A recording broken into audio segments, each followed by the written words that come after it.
in the future and then say evaluate. Okay, so you see the value of having this? It's basically getting the program out of the calculator brain and set it back. But we're going to return it as a property list. It's going to be any object. People are going to look at this var, and it's going to be of type any object, and all they can do is get it and then set it back. Okay, so what would that look like? Let's go over here to our calculator. So I've gone much bigger font here. Hopefully everybody's this big enough. Yeah? Okay. All right, so this is a calculator as I last left it. It doesn't have your enhancements to it for the variables. And I'm just going to add a var here, a public var, okay, called program. And it's going to be type any object.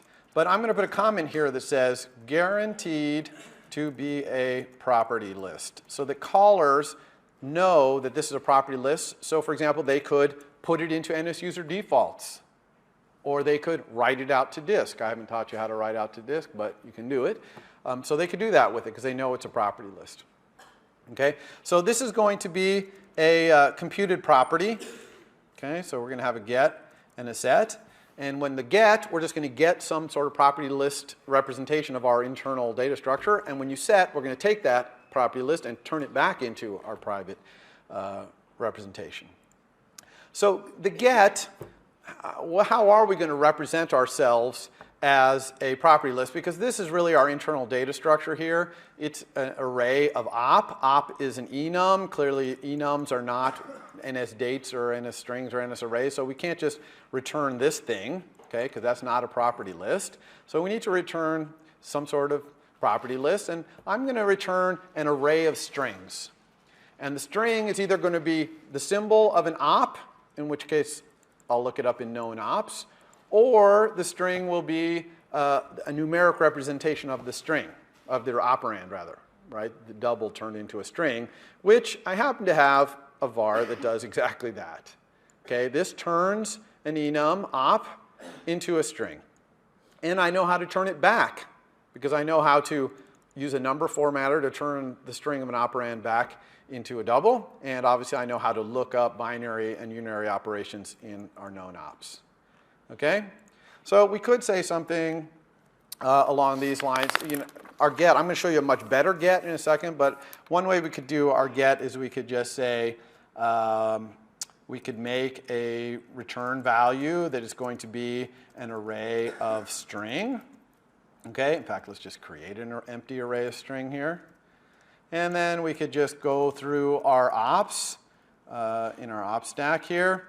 And for each op, we could just say return value, append an ops description onto the end of it. And then we could return value, right? Makes sense. I just turned my internal data structure into a property list because this is a property list. And notice I can return this through any object because arrays are bridged to NS array, which happens to be an object. Okay, but this is an awful lot of code for this. We can actually do this in one line of code. Okay, so if you paid attention in my last lecture, you remember that I told you about this function called map. And I can actually just return my op stack mapped so that each element's description is returned. So I don't need any of this. Okay? So everyone understand this line of code right here? This is just a little closure that gets the opportunity to convert every single thing inside op stack, which is an op, these are ops, into a string. And it takes this string and maps them all and returns a new array. Okay? So when you start getting familiar with Swift and what it can do, you'll start realizing a lot of things that take 5 or 6 lines of code, you can just do them in one. Okay, but it does take some experience. So now let's talk about going the other way. So now we have, someone gives us back our program. We want to load our op stack back up. Well, the first thing we want to make sure is that the thing that they're giving us back is an array of these symbols. Because they could just give me junk, because it's any object, they could set it to anything. So I want to make sure that's what it is. So I'm going to do, I'm going to let op symbols equal new value, right? New value, remember we're in the setter here. So new value is the new value, which is an any object, as an array of string, because that's what it has to be. If this thing that they passed in is not an array of string, I don't know what to do with it.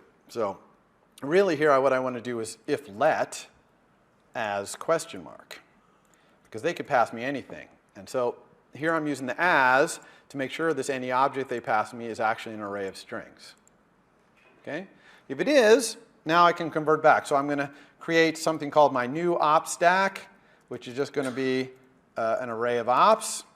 And I'm just going to go for each op symbol in this op symbols. Op symbols is this thing right here. Right? So that's the array. That's the new value, the any object converted into an array of strings. Okay?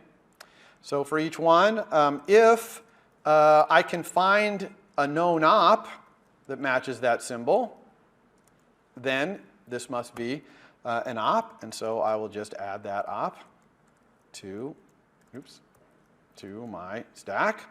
Otherwise, I'm going to see if I can turn that string into an operand, and I'm going to do that with if let operand equal ns number formatter. Okay, number from string. I'm going to pass it this op symbol that I got out of that array it gave me. Now I'm going to use optional chaining here and put a question mark and then double value. Okay, remember optional chaining, if you have an expression like this whole expression, and if anything along the way returns nil, then this whole expression will return nil if you put a question mark after that term. So number from string can return nil if this is not a string that can be interpreted as a number. And so by putting a question mark here, it says, okay, if that's nil, then just return nil back to here. Otherwise, keep going and send it double value. So this operand is either going to not get set because of the if let, or it's going to be a double, which is what this double value comes out of here. Okay, so that's kind of explaining from last week how we did this number formatter thing. So in this case, I can just append onto the end of it that a new op, so we'll say dot operand with that operand. So we're just putting a new op on there. So now I've built a new op stack using all those strings, and I can just return that new op stack. Not return it, sorry. I'm going to set my op stack equal to that new op stack. Okay? That's it. Any questions about that? Yeah. So why do you say guaranteed to be a property list? Like that's just because this is documenting. This is a public thing. It's not private, and I'm just documenting to anyone who's using it that this is true. I could document this even better using a type alias. So you can basically have a type alias, which is an alias for a type. It's just a way of another type. And I could have a type alias called property list, which just equals any object. Then I could have this type be property list. Okay? So I just created property list as an alias for any object. So someone looking at this is going to go, whoa, what the heck is property list? And then they're going to look at this type alias and say, oh, that's any object. But they're really going to understand that I'm returning a property list here. And the reason it's property list, again, so I can throw it in its user defaults or whatever. Okay? But otherwise, it's only good, the only thing it's good for is giving it back to me to reset my program in the future. That's all this thing is good for. Now, you're going to want to add this to your assignment for assignment 3. Okay?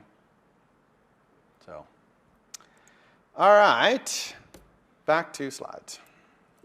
I don't have time to really run this, unfortunately, due to test code because we are schedule constrained here. So let's go back to here.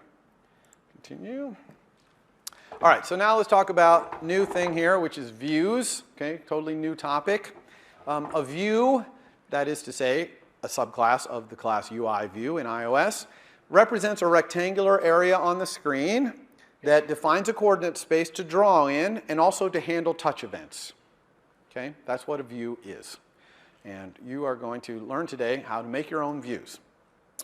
The views are hierarchical, so views are within views are within views. Any view only has one super view, right? It's only contained directly in one view, but it can have any number of subviews. So in our calculator, we had a top-level view, which I'm going to talk about in a moment, and then we had a lot of subviews. All the buttons, the labels, those are all UI view subclasses. Okay? And so we made a whole bunch. There's a bunch of subviews in that view. But we can go even deeper. It's hierarchical, multi-layer. We can go as deep as we want. You can see the two properties there for getting your super view. Notice it returns a optional. That's because you can have a view that's not currently on screen. It's not currently in a view hierarchy, of course, so that could be nil. Your subviews, I show array of UI view there. Actually, the subviews property is an array of any object, again, for historical reasons, but there will always be UI views in there. So don't even worry about that, okay? And usually in this class, on the slides, if something's an array of any object, if there's going to be a certain kind of thing in there, I'll say array of the certain kind of thing. But when you write your code, then obviously you might see, oh, that's array of any object. And that's, again, the bridging will work here automatically, so there's no worries there. UI window, there is a thing called UI window. It's a subclass UI view, but it has no meaning really in iOS. There is a UI window. It's at the very, very, very top of each device screen, but you never send it any messages really. You don't interact with it. It's all about views. Okay, on a desktop, windows matter, but on iOS, it's all about views. Okay, so don't worry about UI window.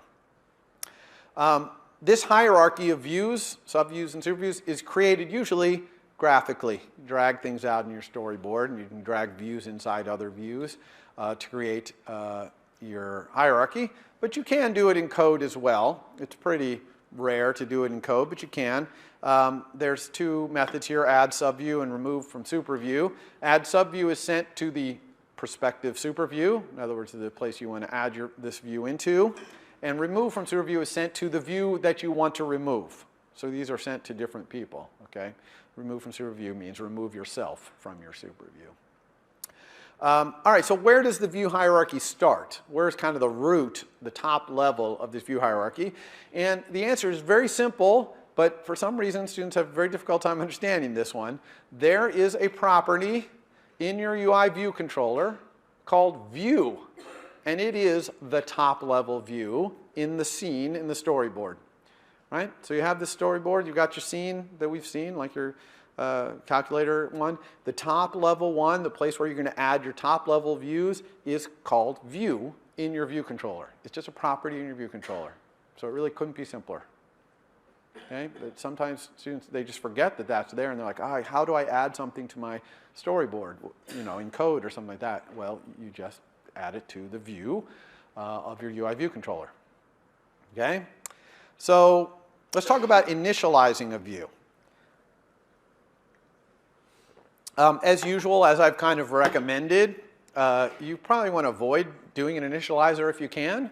So initialize any properties in your view, hopefully using equals or some of the other ways we talked about doing it. But in UI view, it's actually slightly more likely that you might want to have an initializer. So it's a slightly complicated thing, only slightly, in that UI view has two initializers that you have to deal with. And that's because UI views can be created in two different ways. In code, by just saying UI view and this frame initializer, which is just the frame in the super view coordinate system where this view is going to live. But then there's also this init with coder, and I'm not going to talk about coders and archiving and all that, but that is the initializer that is called when the view comes out of a storyboard. So if you create a view by dragging out in a storyboard, its initializer is this coder thing, okay? So if you absolutely have to use an initializer to initialize something in your UI view, you're going to want to implement both of these things. And I recommend this kind of format here, where you override init with frame there. That is a designated initializer in UI view. And then there's actually a required initializer, which is the decoder one. So if you implement the init with frame, you have to implement the coder ones required. Because then as soon as you implement the init with frame, you'll no longer inherit all of your designated initializers. You won't inherit the init with the coder. So basically implement them both and then just factor out your initialization code into some setup method or something and call that. Okay? So that's only if you absolutely have to have an initializer. All right, there's another alternative to initializing, which is if you can wait until the initialization is finished, but you want something really early in the view's life, you can implement this method awake from nib. But that only works for views that come out of a storyboard. Okay? Awake from nib means I just awoke from coming out of a storyboard, so now you can initialize me. So it's a little bit limited because it only is good for views that come out of a storyboard, but it is an alternative. Now, okay, so that's all I want to say about that, actually. All right, so let's go on to how do we draw and handle events in this rectangular area. Well, we need a coordinate system to work in. So there's some data structures I'm going to show you real quick to get us started here that we're going to use when we're drawing and handling events. First of all coordinates are going to be CG floats.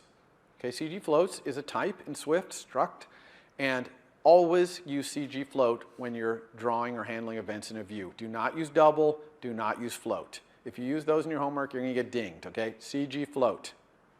Now, doubles and floats can be converted to a CG float using the initializer. CG float has initializers for floats and doubles that you can pass and turn it into a float. But you always want things to be CG floats when you're working in the coordinate system, okay? Now, there's a couple other structs that are important here. One is CG point. It's just two floats, x and y. It just defines a point in the coordinate system. Couldn't be simpler, okay? And there's also CG size. Just defines a width and a height in the coordinate system, okay? So these are just simple structs. That's all they are, structs. I don't know, certainly point I don't think has any other methods on it or anything. Size, maybe, I don't think so though. But these two are combined, the points and the size, to CG rect. So a CG rect is a struct that has a point and a size. The point is the origin of the rect, upper left, which I'm going to talk about in a second. And then the size is the width and height. Now rect has a lot of methods on it. Okay, rect has things like min x, which is the left edge of the rect, or mid y, which is the midpoint of the rectangle vertically, or intersects, and you pass it another rect, and it'll tell you Boolean whether it intersects that rect, right? The two rects overlap. Or intersect, which says take this other rect and create a smaller rectangle, which is the intersection of those two rects. Or contains point, okay, where you pass it a point, and it'll tell you whether it contains that point. So rect, it's a struct, but it has a lot of cool methods in there. There's a whole bunch more. You can just type a rect type and then a dot, and let Xcode show you all the cool methods it has, okay? All right, so those are the kind of data types we're going to use to talk about our coordinate system and to write our code in our coordinate system. So let's talk about the view's coordinate system itself. First of all, origin upper left. Some of you might be used to origin lower left, like Cartesian coordinates, the origin is in the lower left. But all the origin that you use in a view is in the upper left. So that means increasing y is down the screen. Increasing x is across. So I put an example 500,35 over there. It's 500 across and only 35 down, okay, from the upper left. The units that we're talking about here are points, not pixels, okay? Very high resolution displays have more than one pixel per point, okay, because they're able to draw very fine curves, very fine text, etc. You don't usually care about the difference between points and pixels. It's automatically handled for you because you're doing things like drawing text or drawing an arc, and the system automatically uses as much pixels as it can to make things nice.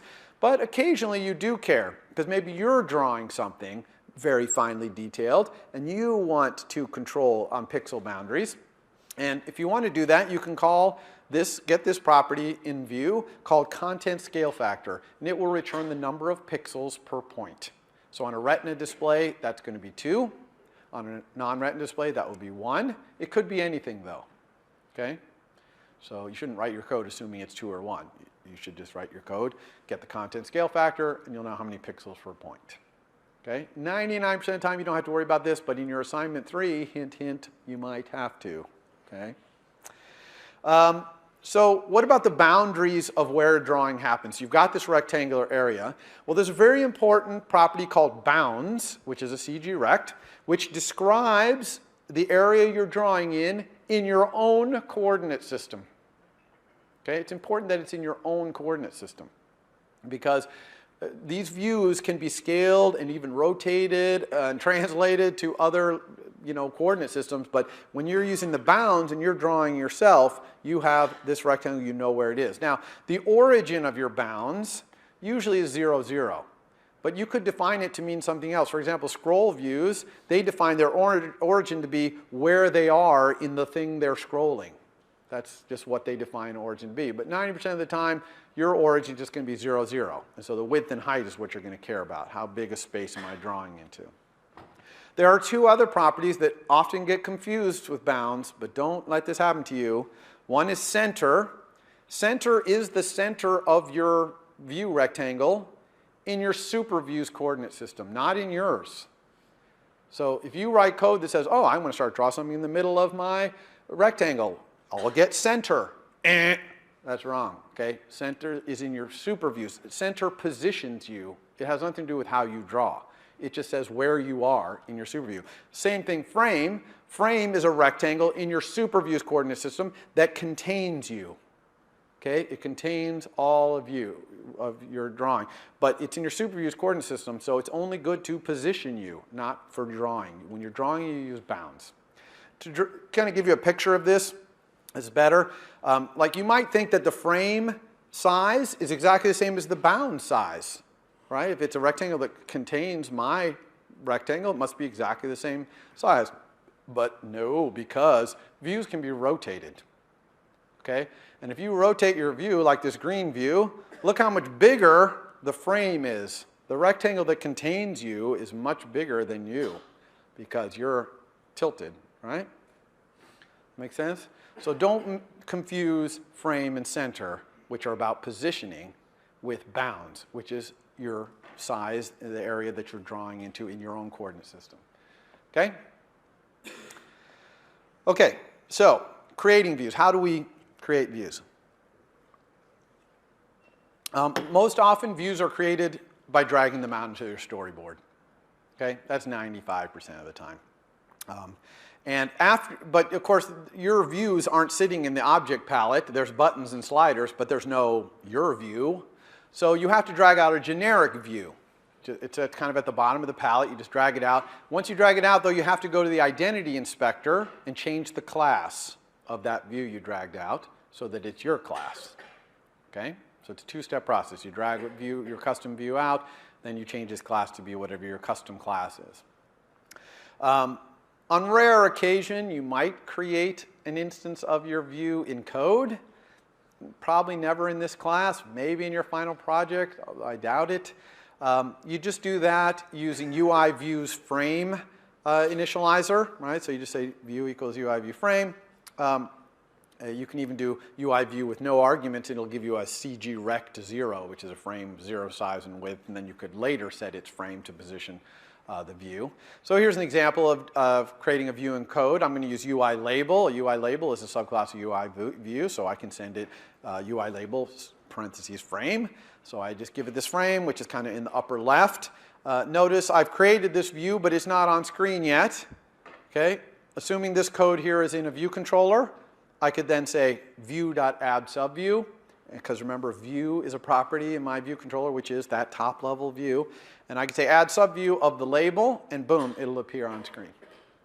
Okay, at 20/20, width 100, height 50. Okay? So it is possible to create views in code. We almost never do that in iOS. We use storyboards. Okay, so when do I want to create my own UI view, right? Well, when don't you want to? Well, you don't want to if you want a button or a slider or anything where there's already an iOS view. But if you want to do something that those things can't do, draw something special or handle touch events like swipes and taps and pinches differently or for a different purpose than those things, then you create your own custom view. So we're going to focus on drawing today, and I'll do gestures in the next lecture. To draw in your UI view, all you need to do is override this method drawRect. Okay? Very simple method, only takes one argument. In the code, it's actually called rect, but I've renamed it to be region that needs to be drawn so that people understand what that argument is. That argument is purely an optimization. It's just the system saying, hey, draw yourself, and really I only care about this rectangle of you. But you can draw the whole self if you want, but this is the only rectangle I really care about. So if you had a view that knew how to draw parts of itself, okay, then it could only draw the part that's in this rectangle. But you can completely ignore this rectangle if you want. It's purely an optimization. Okay? This is very important to understand. You never call drawRect. Ever, never. Never, okay? If you call draw rect in your homework, you're going to be major ding, because I'm standing here in front of you with red text on my slide saying never, okay? Do not call draw rect. Draw rect is called by the system, okay? It's called by the system when your view needs to be redrawn. How does the system know your view needs to be redrawn? Because somebody called set needs display on your view. And you can call it on yourself if you want. If something has changed about your view, some property or something that would change the way it's drawn, you call set needs display on yourself. Eventually, the system will call your draw rect. But it's got to set some things up first, okay? And there's other views around you that it has to get organized, okay? So never call draw rect, it's called for you. When you call set needs display, you can specify, I really only need this rectangle redisplayed. And then obviously that rectangle is going to show up in the argument to draw rect. Okay? But if multiple people call set needs display with different rectangles, probably the union of those rectangles might get called here one time for draw rect. Okay? Make sense?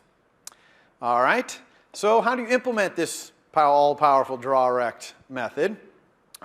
You can use kind of a C-like function-based API called core graphics. That's what it's all based on. Or you can use a nice object-oriented thing called UI Bezier path, which is what we're going to use because we like object-oriented. But since the underlying stuff, core graphics, is what UI Bezier path is built on, I'm going to kind of explain a little bit about the concepts of core graphics, how one draws in core graphics. The first thing in core graphics that's important is you have to get a context to draw in. Okay? So if you're printing, you'll have a printing context. If you're drawing on screen, you'll have a draw on screen context, etc. And inside draw rect, when your draw rect is called by the system, it sets up the drawing context for you. So it's automatically set up, and it's called the current context, the current drawing context. And you can get it if you were using the C API, or C-like API. It's still Swift, but it's functional, function API. You can get it with this function UI graphics get current context, and it'll return this cookie. It's just this magic cookie. You don't know what it is, but it is the context of drawing, because all of the C-like functional API take a context as an argument. Okay? The Bezier path doesn't do that, no worries, but that one does. So the first thing you need is a context, automatically set up for you when draw rect is called. Then you create paths. You create paths with lines and arcs and things like that. Then you set the drawing attributes, like the colors you want to draw in, the line widths, things like that. And finally, you stroke and fill those paths. Okay? You can do either or both, stroking and filling. So that is fundamentally how you draw. Things like drawing text is just the fonts know how to have the perfect path to draw beautiful letters. And so your stroking would outline the letters, and filling fills in the letters, okay? So even drawing text is just stroking and filling paths, okay? Now UI Bezier path, this object-oriented thing on top, it always draws in the current context. You don't have to worry about context. It has methods to do things like line 2, arc 2 to build the path. It also has methods for setting a lot of these attributes like line width and things like that. And it has methods to stroke and fill. So it combines all those core graphics things into one class. So let's take a look at UI Bezier path and how we would use it to draw a triangle, let's say.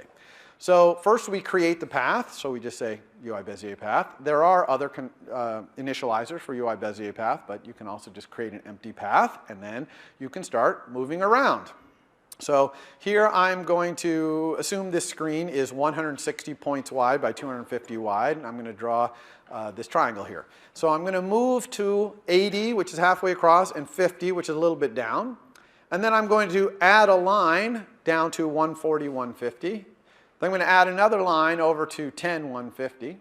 Then I'm going to close this path. Okay? So that's it. That's how you can make a triangle. Now, I'm kind of lying to you a little bit because as you execute these, nothing is appearing on screen. The screen will be blank. Okay? I was only showing them so you can understand what I was doing there with the lines. So it'll be blank. To make it appear, you have to stroke or fill. So let's set the attributes we want. So I'm going to set the color for filling to be green and the color for stroking to be red. Okay, now notice that I set those with methods on UI color, not with methods on the Bezier path. Okay, that's a little interesting, but that's the way that works. But line width, I do set by talking to the path. So I send a message to the Bezier path, set line with the 3. So once I've set up all my attributes, now I can fill, for example, by saying path fill, and see, I get the rectangle filled in green.